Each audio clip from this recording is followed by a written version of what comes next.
Okay, so, ladies, gentlemen, boys and girls. So we've got vampire clip number 1,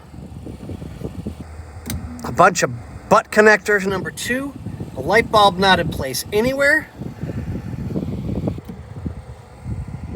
more vampire connectors. They've tapped into every single everything. So here's a, I don't know if you can see that, that's supposed to be screwed in place. It's not even tight. So there could be part of our problem, I don't know. So, oh yeah. John, this is kind of rough. So depending on how far you want to take it, I'll have Bobby talk with you, or I'll talk with you, or whatever.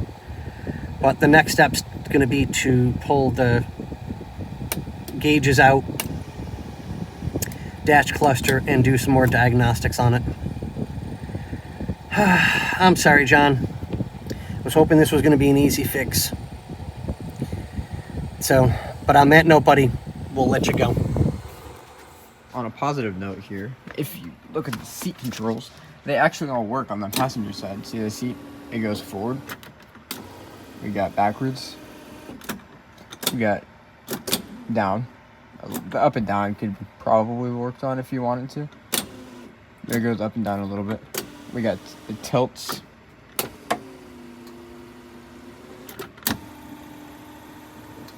Yeah, all the controls for the passenger seat work perfectly fine. But we'll try to figure out the driver's side. We haven't looked at it yet, and we're about done for the day. So that is a positive thing, contrary to what we just found down there.